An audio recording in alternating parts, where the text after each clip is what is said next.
नमस्कार, आप सभी का स्वागत है icon steel presence build icon इस प्लेटफॉर्म में। हम लोग आज नासिक में और मेरे साथ है मास्टर इंजीनियर विवेक सरवैया जी। मास्टर इंजीनियर कहने का कारण उन्होंने मास्टर इंजीनियरिंग किया है स्ट्रक्चरल इंजीनियरिंग में, प्लस स्ट्रक्चरल ऑडिट में भी वो काफी अच्छी रुचि रखते हैं। काफी बहुत बढ़िया काम चल रहा है उनका। 2004 से इस फील्ड में वो बहुत अच्छा उम्दा काम कर रहे हैं। तो आज तक का उनका ये सफर कैसा है, उनको किस प्रॉब्लम को आज तक फेस करना पड़ा या आने वाला फ्यूचर कैसा रहेगा, इस स्ट्रक्चरल ऑडिट ये कंसेप्ट क्या है, उसके ऊपर कैसे काम चल रहा है, सबके बारे में हम लोग बातें करेंगे बिल्ड आइकॉन इस प्लेटफॉर्म के ऊपर। नमस्ते सर। तो नमस्ते। बातों का सिलसिला यहाँ से शुरुआत करते हैं एकदम आपके बचपन से। तो आपका स्कूल कहाँ से था, आपका कॉलेज कहाँ से था, बेसिकली इंजीनियरिंग इस फील्ड में आने के लिए, क्योंकि बहुत लोग कहते हैं कि थोड़ी हार्ड फील्ड है तो इसमें टफ जॉब है, तो इस फील्ड में आने के लिए आपको इंस्पिरेशन कहाँ से मिला और जहाँ से आपको लगा कि मैं भी इस फील्ड में आऊंगा, तो कैसा था ये सफर, पूरा एजुकेशनल जर्नी आपकी? Thank you for inviting us Yes. यहाँ पे कि आइकॉन स्टील के अंदर। मेरा जो जर्नी हुआ है इंजीनियरिंग का, उसके पीछे बहुत बड़े राज है। Yeah. ठीक है, मैं अपनी जर्नी बचपन से स्टार्ट करता हूँ। Yes please. मेरा बोर्न एंड बॉट अप मेरा मुंबई से था। तो पहले हम लोग बॉम्बे थे, तो बॉम्बे से मेरा जो स्टडी हुआ प्री प्राइमरी एजुकेशन वो संस्कार बाल मंदिर करके वहाँ पे एक छोटी सी संस्था है, वहीं पे हुआ। उसके बाद हम लोग भाईंदर शिफ्ट हो गए। मुंबई का एक सबर्बन एरिया है, वहीं पे मैंने अपना स्कूलिंग पार्ट चालू किया। विकास विद्यालय और सरस्वती विद्यालय, दो पार्ट में मेरा कंपटीशन हुआ वहाँ पे। उसके बाद में जैसे मैंने 10th कंप्लीट किया तो मुझे 11th में मुझे एडमिशन लेना पड़ा, क्योंकि हमारा कोई इंजीनियरिंग बैकग्राउंड नहीं था कि हमें कैसे इंजीनियरिंग में हमारा एडमिशन होता है, क्या प्रोसीजर रहता है, हमें मालूम नहीं था। फिर मैंने उसमें कॉमर्स में 1 साल मैंने कॉमर्स में बिताया कुछ भी करके, लेकिन मेरी बचपन से रुचि कुछ टेक्निकल कर देने की थी। और वो जो रुचि थी मेरे डैडी के अंदर, मेरे डैडी पहचान गए थे कि मेरे बच्चे को कुछ टेक्निकली बैकग्राउंड की जरूरत है और वो कुछ इंजीनियर बन के बताएगा। तो डैडी का सपना था कि वो इंजीनियर बने। ठीक है, तो इंजीनियरिंग के लिए बाद में हम लोग सेकेंड ईयर वापस ट्राई किया कि कैसे उसमें पहले तो जाना बाहर से कि कैसे एडमिशन का प्रोसेस होता है, कहाँ कहाँ कॉलेजेस है, क्योंकि हमें मतलब वो हमारी फील्ड नहीं थी और कोई था नहीं वैसे बैकग्राउंड में कि कैसे एजुकेशन, उतना बैकग्राउंड मिला नहीं किसी से। तो नेक्स्ट ईयर हमने वापस ट्राई किया। फिर हमें मालूम किया कि भगुभाई में सीट अवेलेबल रहती है और या मतलब आप ट्राई करें गुजराती कोटा है तो वहाँ पे आपको शायद हो सकता है। तो भगुभाई में हम लोग ने ट्राई किया, बेंदा पॉलिटेक्निक में ट्राई किया। फिर वहाँ से हम लोग को एक लास्ट सीट बची थी, वैसे करके हम लोग सिविल इंजीनियरिंग का एक लास्ट सीट बचा है, आपको एडमिशन लेना है तो आप बताइए। तो भगुभाई में मैंने सिविल इंजीनियरिंग कंप्लीट किया। उसके बाद में मैंने बी सरदार पटेल से किया। 2008 में मैंने बी कंप्लीट कर दिया। और साथ साथ में जब बी चल रहा था तब मेरा ये भी चल रहा था, जॉब भी चल रहा था। 2004 से मेरा स्ट्रक्चरल इंजीनियरिंग के फील्ड में मेरा काम भी चालू है। ओके। तो उसमें फिर आगे का सफर ऐसा आता है कि आपने प्रैक्टिकल एक्सपीरियंस कहाँ से लिया और पहला जो प्रोजेक्ट किया उस बारे में कैसा एक्सपीरियंस था आपका? ठीक है सर।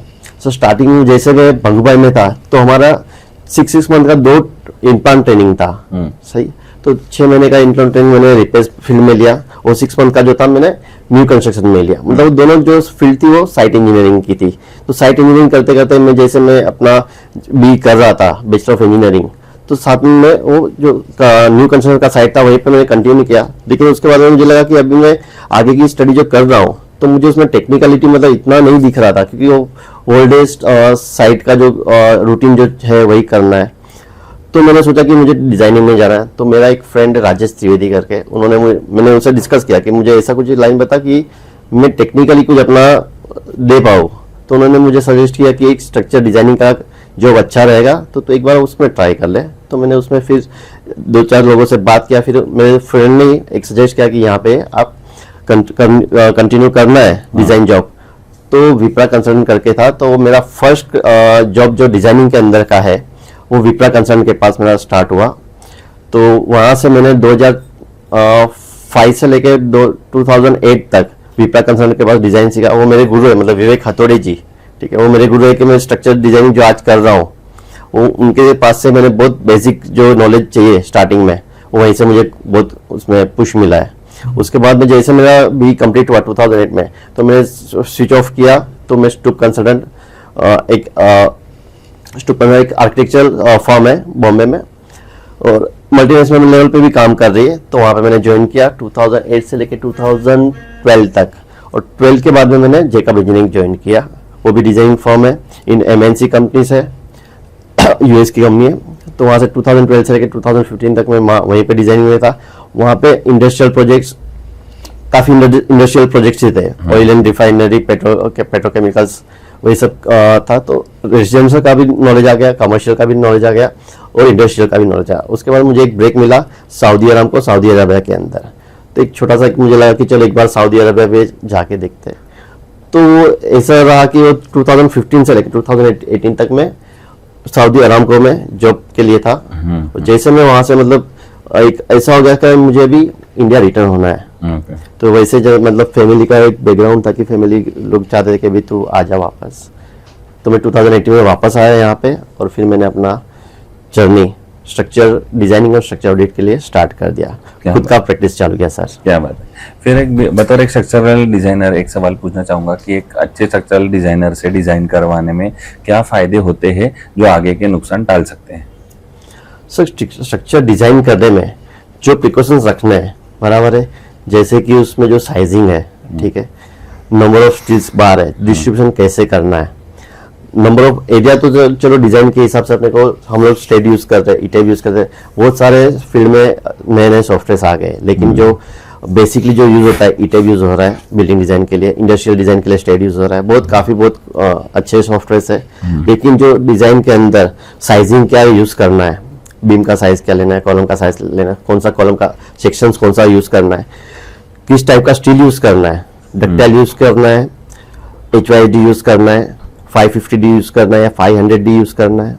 तो जो सिलेक्शन ऑफ मटेरियल्स है it is very important role for the designing part. तो काफी ध्यान से करना है। कंक्रीट का भी सेम उसी तरह है, कंक्रीट का कौन सा ग्रेड यूज करना है। हाई राइज टावर के लिए जा रहे हैं तो हमें मिनिमम 35-40 के ग्रेड से, मतलब हाई राइज मतलब अराउंड 30-35 फ्लोर का कोई टावर बना रहे हैं हम लोग, ठीक है, तो हमें 40 ग्रेड से हम लोग स्टार्ट करना है और बाद में ऊपर जैसे जैसे जाते हैं तो उसका ग्रेड कम करते जाते हैं। तो डिजाइन कॉन्सेप्ट बहुत जरूरी है। और ये जो ग्रेड ऑफ कंक्रीट है वो फ्यूचर के लिए भी बहुत अच्छा है। जैसे ग्रेड अच्छा रहेगा तो करोजन जो होना है, ठीक है, अभी स्ट्रक्चर जो खराब होते हैं वो करोजन के हिसाब से ज्यादा खराब हो रहे हैं। तो करोजन उसको बचा कैसे ले, करोजन थोड़ा कम हो जाए या करोजन उसमें ना आए, लेकिन करोजन तो आना ही है। ऐसा नहीं बोल सकते कि 100% करोजन फ्री हो सकता है कोई स्ट्रक्चर, क्योंकि माइन्यूट है ना, हेयर क्रैक्स या हेडलाइन क्रैक्स, पोरस कंक्रीट रहेगा ही, तो थोड़ा तो करोजन तो आना ही। फिर भी हम उससे कैसे उसको इंटेक रखें, तो उसके लिए कंक्रीट का ग्रेड अच्छा रहेगा तो पोरोसिटी कम हो जाएगी, पोरोसिटी कम होगी तो स्टील के अंदर जो रस्ट जो जनरेट होना है वो रस्ट कम हो सकता है। तो ये सब बातों का हमें ख्याल रखना है। कंक्रीट का जो साइज है तो कवर जो रखना है 40 mm 30 mm, कॉलम के लिए 40 mm रखना है, बीम के लिए 25 mm रखना है, स्लैब के लिए 15 mm रखना है, तो प्रॉपर रखना चाहिए। अभी साइड पे कभी कभी क्या होता है, कवर तो हम लोग बोल देते हैं लेकिन कवर कभी कभी वो मेंटेन नहीं होता, वहां पे कवर प्रॉपर रखते नहीं है। तो जब भी कवर खत्म हो जाता है, कभी कभी स्लैब में क्या होता है, जब भी कास्टिंग करते हैं तो उसके ऊपर जो स्लैब बिछाया है उसके ऊपर पे रख देते हैं जाली के ऊपर, तो कवर टूट जाता है। कवर टूट जाता है तो जब कास्टिंग के टाइम में कोई ध्यान नहीं देता है और डायरेक्टली जो सलिया जो है पूरा रिबार वो नीचे के फोम वर्क पे चिपक जाता है और थोड़े टाइम के बाद में वहां से रस्टिंग स्टार्ट हो जाता है। तो वैसे केसेस में बाद में पील ऑफ होना, कंक्रीट का कवर पील ऑफ हो जाता है, मतलब कवर निकल जाता है और 8-10 साल में उसमें डिफेक्ट्स नजर आ जाती है। तो 8-10 साल में जब डिफेक्ट नजर आते हैं, ये तो एकदम बेसिक केस हुआ। कभी कभी ऐसे भी स्ट्रक्चर देखे कि ज्यादा साल भी कुछ चलते कुछ कम चलते। तो स्ट्रक्चरल ऑडिट में आप क्या क्या बेसिक चीजें हैं कि जिसमें आप ऑडिट करते हो, और ये ऑडिट कब करना चाहिए, रेसिडेंशियल में करना चाहिए, इंडस्ट्रियल, इंस्टीट्यूशनल, ऐसे हर एक प्रोजेक्ट का अलग अलग कुछ रहता है कि कैसे रहता है वो पूरा?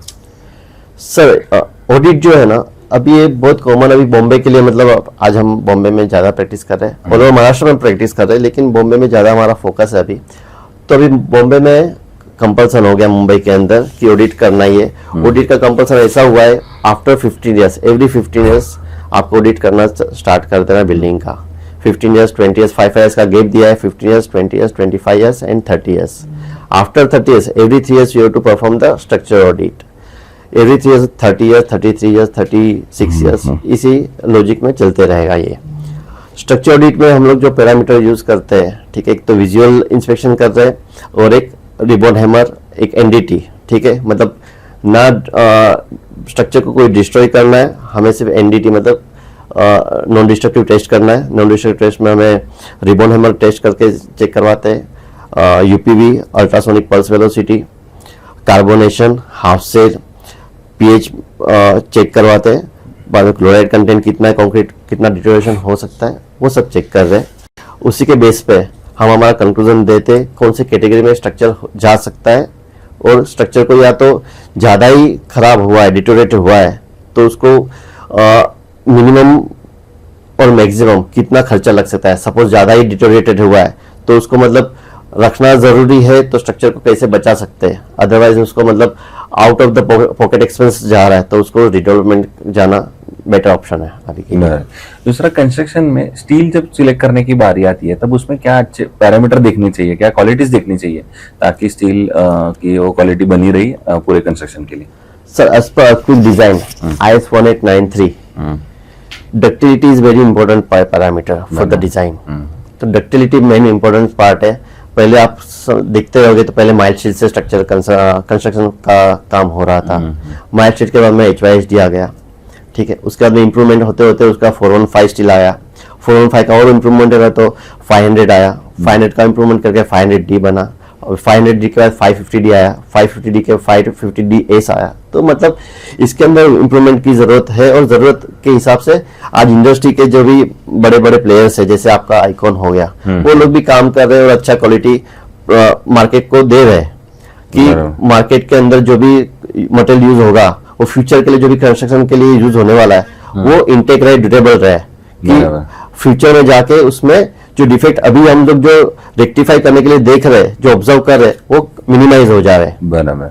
और एक आखिरी सवाल इसमें, इस फील्ड में जो अब नए बच्चे आ रहे हैं, जो इंजीनियर भी बन रहे हैं, स्ट्रक्चरल इंजीनियर भी बन रहे हैं, उनको आप क्या सलाह दोगे इस फील्ड में अगर अच्छे उनको तरक्की करनी है तो?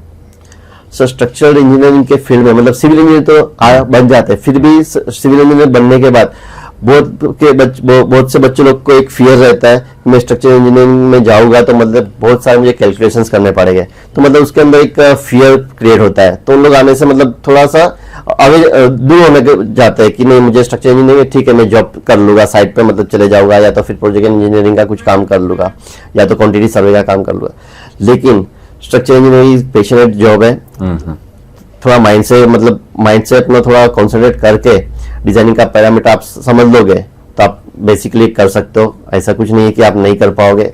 जैसे आपने इंजीनियरिंग क्लियर किया हुआ है तो आप डिजाइन भी क्लियर कर सकते हो। क्या बात है। सो ये थे स्ट्रक्चरल इंजीनियर विवेक सरवैया जी, और जैसे उन्होंने कहा कि इंजीनियर तो आप बन सकेंगे, लेकिन स्ट्रक्चरल इंजीनियरिंग में भी काफी अच्छा स्कोप है जो आप फ्यूचर में कर सकते हैं। सर, बहुत बहुत शुक्रिया, आप हमारे साथ जुड़े। आने वाले काफी अच्छे सालों में ऐसे ऐसे आइकॉनिक प्रोजेक्ट की स्ट्रक्चरल ऑडिट आपसे हो और उनकी भी वैसी लाइफ बनी रहे, यही आइकॉन स्टील की तरफ से हम लोग उम्मीद करते हैं। आपके आगे की जर्नी के लिए बहुत सारी शुभकामनाएं। Thanks for calling us here, और बहुत अच्छा लगा हमें भी यहाँ पे आके। थैंक यू, और we are also proud for the icon. Thank you sir, thanks.